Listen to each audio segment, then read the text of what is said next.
Hello everyone, this is Or from Edureka, and today we'll be focusing on recurrent neural networks. So without any further ado, let us move forward and have a look at the agenda for today. So we'll begin by understanding why can't we use feed-forward networks for various problems. We'll focus on various issues with feed-forward networks. After that, we'll understand how recurrent neural networks solve those issues, and we'll understand how exactly it works. Then we'll focus on various issues with recurrent neural networks, namely vanishing and exploding gradient. After that, we'll understand how LSTMs, that is long short-term memory units, solves this problem. And finally, we'll be looking at an LSTM use case. So guys, let's begin. We'll understand why can't we use feed-forward networks.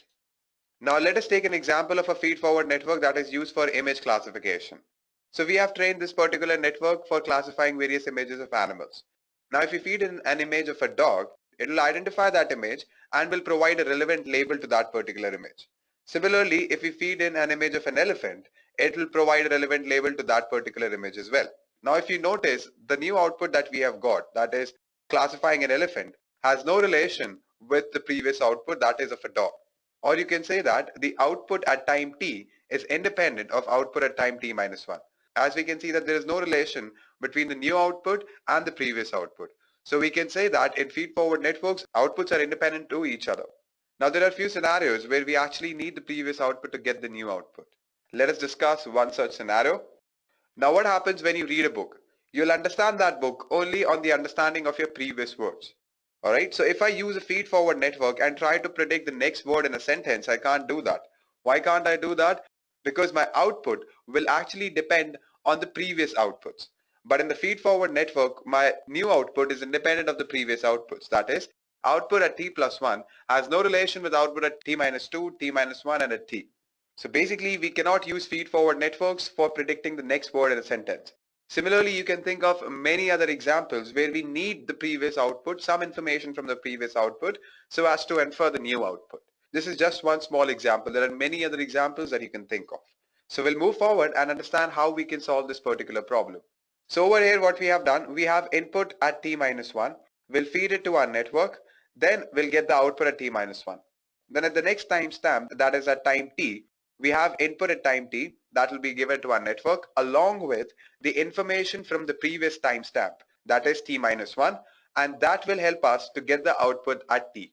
Similarly, at output for t plus 1, we have two inputs. One is a new input that we give. Another is the information coming from the previous timestamp, that is t, in order to get the output at time t plus 1. Similarly, it can go on. So over here, I have just written a generalized way to represent it. There's a loop where the information from the previous timestamp is flowing. And this is how we can solve this particular challenge. Now let us understand what exactly are recurrent neural networks. So for understanding recurrent neural network, I'll take an analogy. Suppose your gym trainer has made a schedule for you. The exercises are repeated after every third day. Now this is the order of your exercises. First day you'll be doing shoulders, second day you'll be doing biceps, third day you'll be doing cardio. And all these exercises are repeated in a proper order.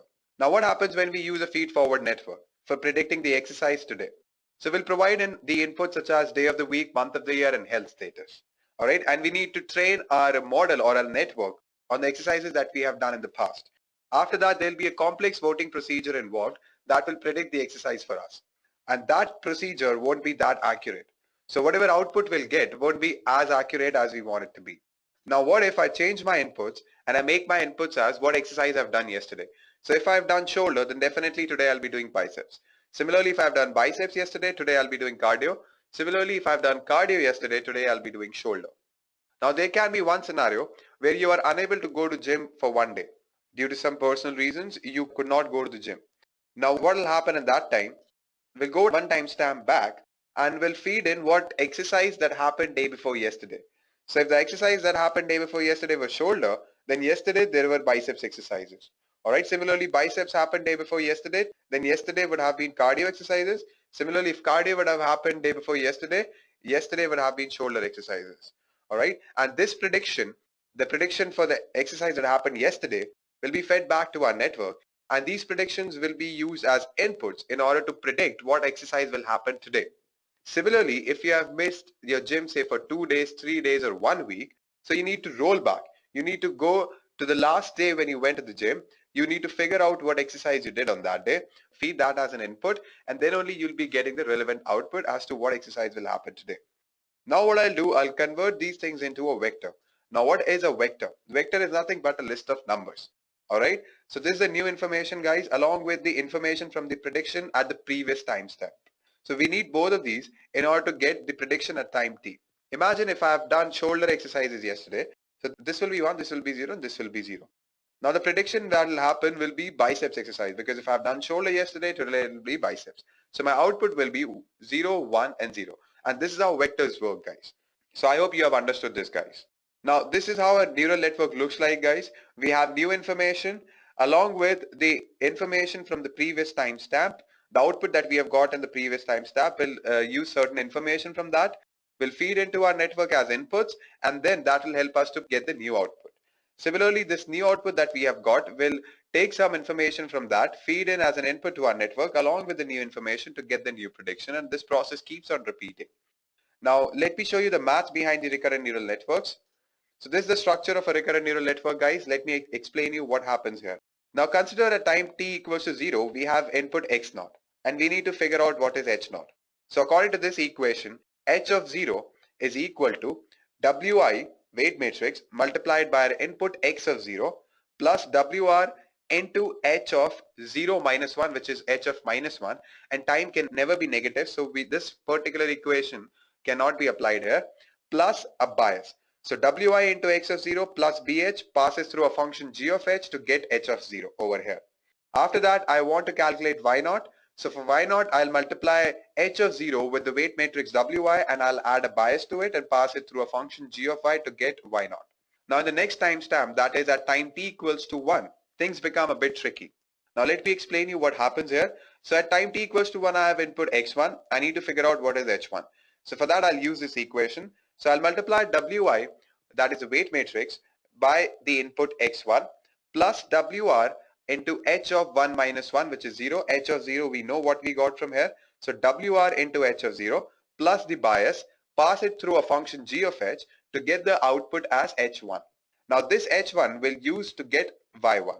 We'll multiply h1 with wi plus a bias and we'll pass it through a function g of y to get y1. Similarly, the next timestamp, that is at time t equals to 2, we have input x2.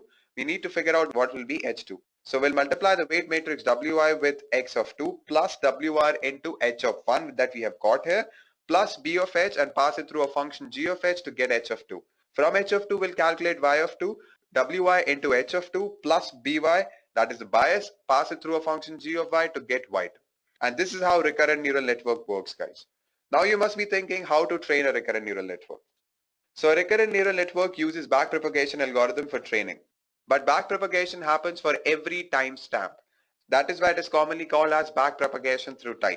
And I've discussed backpropagation in detail in artificial neural network tutorial, so you can go through that. Over here, I won't be discussing backpropagation in detail. I'll just give you a brief introduction of what it is. Now with backpropagation, there are certain issues, namely vanishing and exploding gradients. Let us see those one by one. So in vanishing gradient, what happens? When you use backpropagation, you tend to calculate the error, which is nothing but the actual output that you already know minus the model output, the output that you got through your model, and the square of that. So you figure out the error. With that error, what do? You tend to find out the change in error with respect to change in weight or any variable. So we'll call it weight here. So change of error with respect to weight multiplied by learning rate will give you the change in weight. Then you need to add that change in weight to the old weight to get the new weight. Alright. So obviously what we are trying to do, we are trying to reduce the error. So for that we need to figure out what will be the change in error if my variables are changed, right? So that way we can get the change in the variable and add it to our old variable to get the new variable. Now over here what can happen if the value dE by dW, that is a gradient, or you can say the rate of change of error with respect to our variable weight, becomes very small than 1, like it is 0.00 something. So if you multiply that with the learning rate, which is definitely smaller than 1, then you get the change of weight which is negligible. Alright. So there might be certain examples where you are trying to predict, say, a next word in a sentence, and that sentence is pretty long.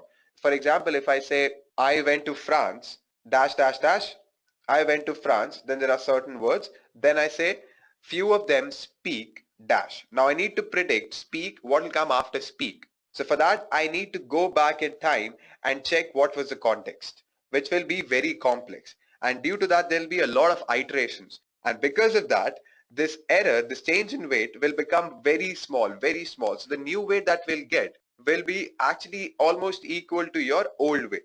So there won't be any updation of weight that will be happening. And that is nothing but your vanishing gradient. All right, I'll repeat it once more. So what happens in backpropagation, you first calculate the error. This error is nothing but the difference between the actual output and the model output and the square of that. With that error, we figure out what will be the change in error when we change a particular variable, say weight. So dE by dW, multiply it with learning rate to get the change in the variable or change in the weight. Now we'll add that change in the weight to our old weight to get the new weight. This is what backpropagation is, guys. All right, I'm just giving you a small introduction to backpropagation. Now consider a scenario where you need to predict the next word in a sentence. And your sentence is something like this. I have been to France. Then there are a lot of words. After that, few people speak. And then you need to predict what comes after speak. Now, if I need to do that, I need to go back and understand the context. What is it talking about? And that is nothing but your long-term dependencies. So what happens during long-term dependencies, if this dE by dW becomes very small, then when you multiply it with n, which is again smaller than 1, you get delta W, which will be very, very small. That will be negligible. So the new weight that you'll get here will be almost equal to your old weight. So I hope you're getting my point. So this new weight, so there will be no updation of weights, guys. This new weight will definitely will always be almost equal to our old weight. So there won't be any learning here. So that is nothing but your vanishing gradient problem. Similarly, when I talk about exploding gradient, it is just the opposite of vanishing gradient. So what happens when your gradient or dE by dW becomes very large, becomes greater than 1, all right? And you have some long-term dependencies. So at that time, your dE by dW will keep on increasing, delta W will become large, and because of that, your weights, the new weight that will come will be very different from your old weight. So these two are the problems with backpropagation. Now let us see how to solve these problems. Now exploding gradients can be solved with the help of truncated BTD, backpropagation through time. So instead of starting backpropagation at the last timestamp, we can choose a smaller timestamp like 10. Or we can clip the gradients at a threshold. So there can be a threshold value where we can, clip the gradients. And we can adjust the learning rate as well. Now for vanishing gradient, we can use a ReLU activation function. We have discussed ReLU activation function in artificial neural network tutorial, guys. Similarly, we can also use LSTM and GRUs. In this tutorial, we'll be discussing LSTMs, that are long short-term memory units. Now let us understand what exactly are LSTMs. So guys, we saw what are the two limitations with the recurrent neural networks. Now we'll understand how we can solve that with the help of LSTMs. Now what are LSTMs? Long short-term memory networks, usually called as LSTMs, are nothing but a special kind of recurrent neural network. And these recurrent neural networks are capable of learning long-term dependencies. Now what are long-term dependencies? I've discussed that in the previous slide, but I'll just explain it to you here as well. Now what happens, sometimes we only need to look at the recent information to perform the present task. Now let me give you an example. Consider a language model trying to predict the next word based on the previous ones. If we are trying to predict the last word in the sentence, say the clouds are in the sky. So we don't need any further context. It's pretty obvious that the next word is going to be sky. Now in such cases where the gap between the relevant information and the place that it's needed is small, RNNs can learn to use the past information. And at that time, there won't be such problems like vanishing and exploding gradient. But there are few cases where we need more context. Consider trying to predict the last word in the text, I grew up in France. Then there are some words. After that comes, I speak fluent French. Now recent information suggests that the next word is probably the name of a language. But if we want to narrow down which language, we need the context of France from further back. And it's entirely possible for the gap between the relevant information and the point where it is needed to become very large. And this is nothing but long-term dependencies. And the LSTMs are capable of handling such long-term dependencies. Now LSTMs also have a chain-like structure like recurrent neural networks. Now all the recurrent neural networks have the form of a chain of repeating modules of neural networks. Now in standard RNNs, the repeating module will have a very simple structure such as a single TANH layer that you can see. Now this TANH layer is nothing but a squashing function. Now what I mean by squashing function is to convert my values between -1 and 1.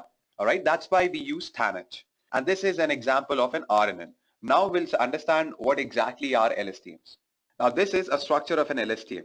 Or if you notice, LSTM also have a chain-like structure, but the repeating module has different structures.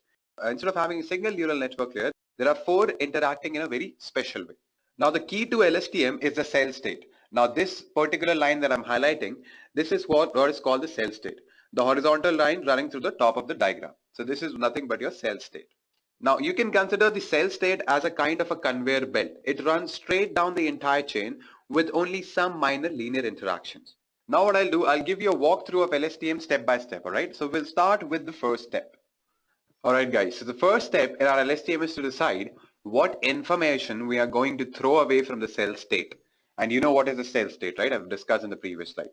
Now this decision is made by the sigmoid layer. So the layer that I'm highlighting with my cursor, it is a sigmoid layer called the forget gate layer.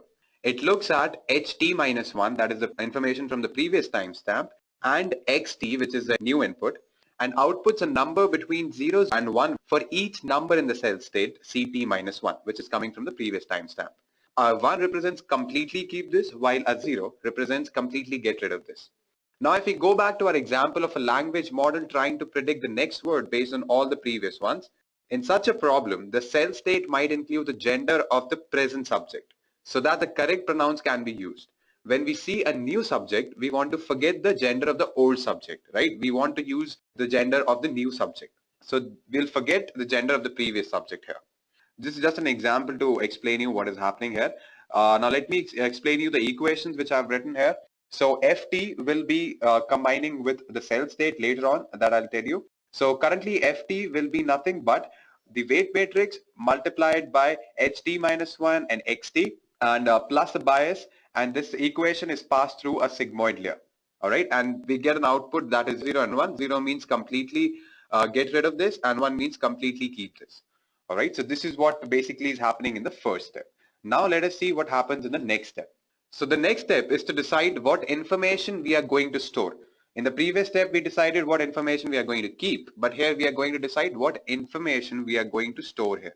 Alright, what new information we are going to store in the cell state. Now this has two parts. First, a sigmoid layer, this is called a sigmoid layer, and which is also known as an input gate layer, decide which values we'll update. Alright, so what values we need to update. Then there's also a tan-hash layer that creates a vector of the candidate values c bar of t-1 that will be added to the state later on.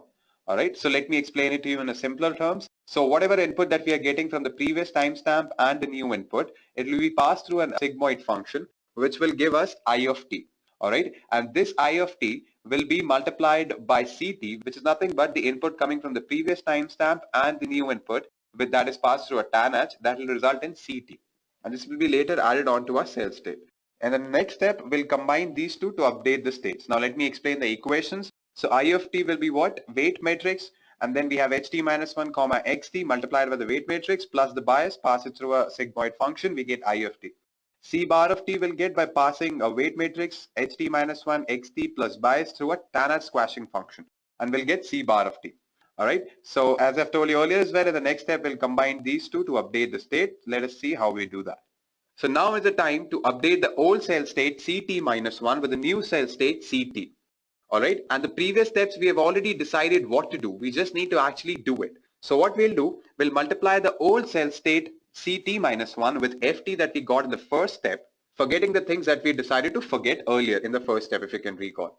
Then what we do, we add it to it and ct, then we add it by the term that will come after multiplication of it and c bar t, and this new candidate value scaled by how much we decided to update each state value.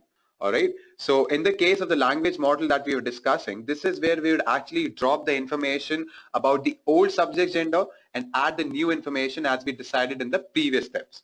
So I hope you are able to follow me, guys. Alright, so let us move forward and we'll see what is the next step. Now our last step is to decide what we are going to output, and this output will depend on our cell state, but it will be a filtered version. Now finally what we need to do is we need to decide what we are going to output, and this output will be based on our cell state. First we need to pass ht-1 and xt through a sigmoid activation function so that we get an output that is OT. Alright, and this OT will be in turn multiplied by the cell state after passing it through a tan-h squashing function or an activation function. And why we do that? Just to push the values between -1 and 1. So after multiplying OT, that is this value, and a tan H CT, we'll get the output H2, which will be our new output, and that will only output the part that we decided to. Whatever we have decided in the previous steps, it will only output that value. All right. Now I'll take the example of that language model again. Since it just saw a subject, it might want to output information relevant to a verb, and in case that's what is coming next. For example, it might output whether the subject is singular or plural, so that we know what form of a verb should be conjugated into. All right, and you can see from the the equations as well. Again, we have a sigmoid function. Then that whatever output we get from there, we multiply it with tan H CT to get the new output. All right, guys. So this is basically LSTMs in a nutshell. So in the first step, we decided what we need to forget. In the next step, we decided what are we going to add to our cell state, what new information we are going to add to our cell state, and we were taking an example of the gender throughout this whole process. All right. And in the third step, what we do, we actually combined it to get the new cell state. Now in the fourth step, what we did, we finally got the output that we want. And how we did that? Just by passing ht minus 1 and xt through a sigmoid function, multiplying it with the tan h ct, the tan h new cell state, and we get the new output. Fine, guys. So this is what basically LSTM is, guys. Now we'll look at a use case where we'll be using LSTM to predict the next word in a sentence. All right, let me show you how we are going to do that. So this is what we are trying to do in our use case, guys. We'll feed our LSTM with correct sequences from the text of 3 symbols. For example, had a general and a label, that is council in this particular example.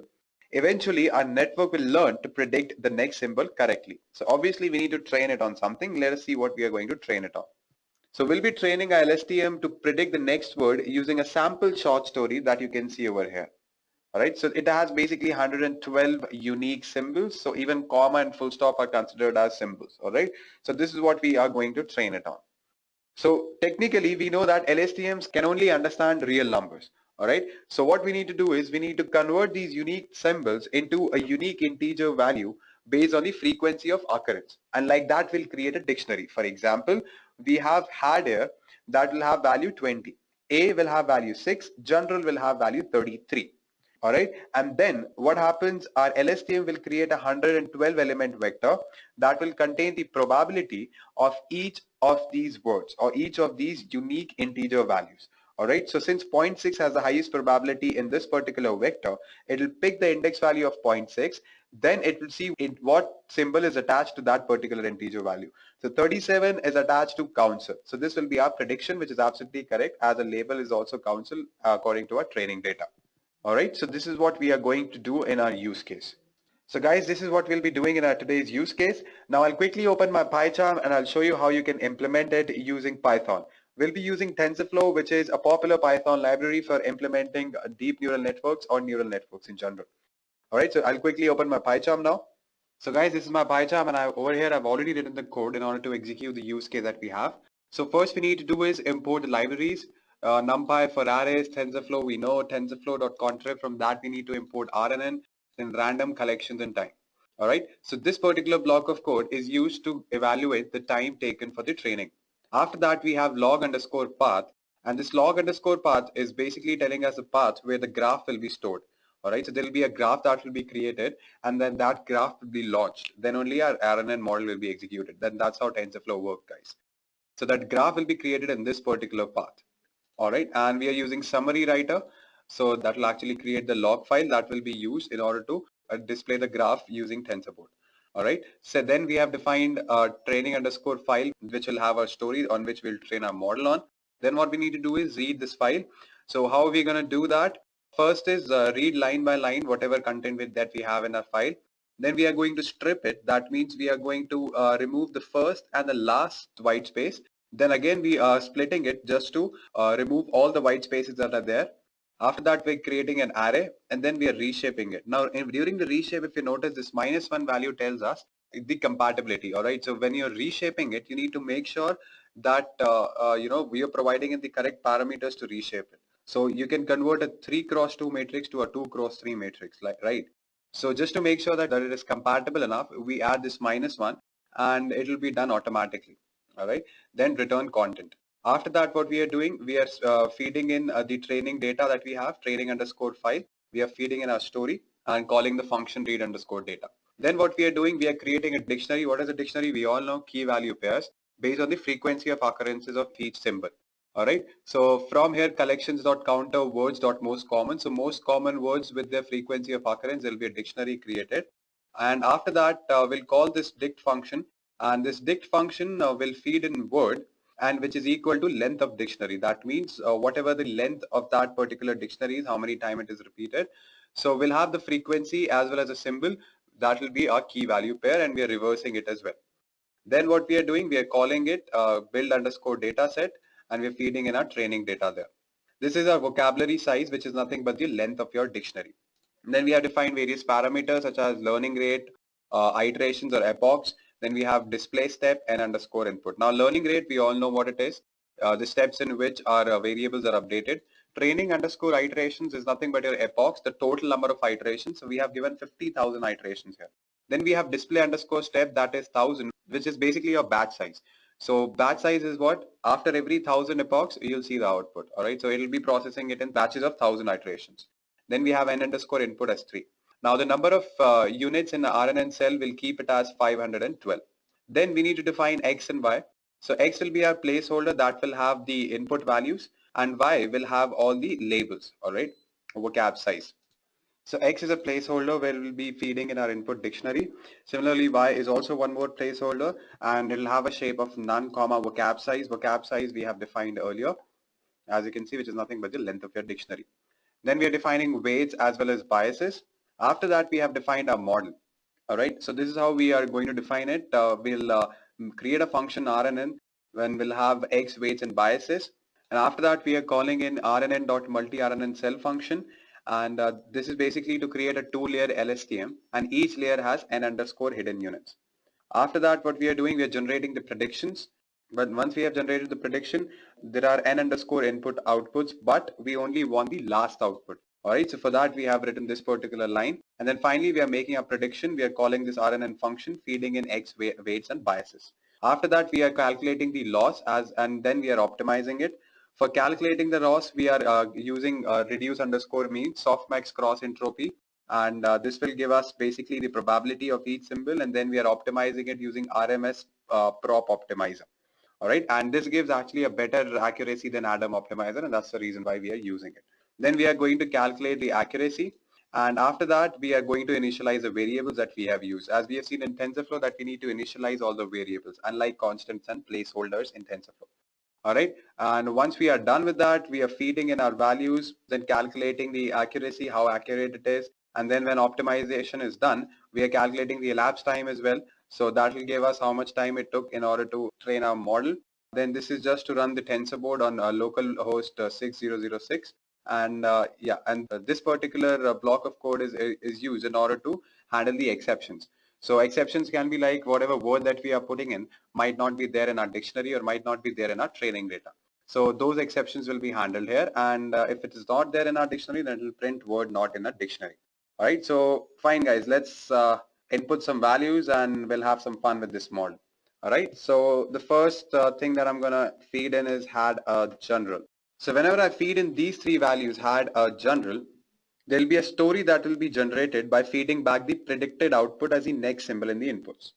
All right, so when I feed in had a general, so it will predict the correct output as council, and this council will be fed back as a part of the new input, and our new input will be a general council. So it will be a general council.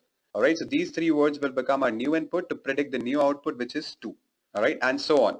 So surprisingly, LSTM actually creates a story that somehow makes sense. So let's just read it. Had a general council to consider what measures they could take to outwit their common enemy, the cat. By this means, we should always know when she was about and could easily. All right, so somehow it actually makes sense when you feed in that. So what will happen when you feed in these three inputs? It will predict the next word, that is council.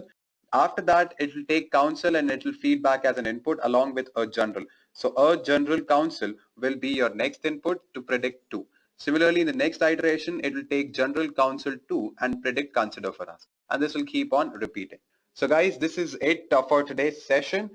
Thank you and have a great day.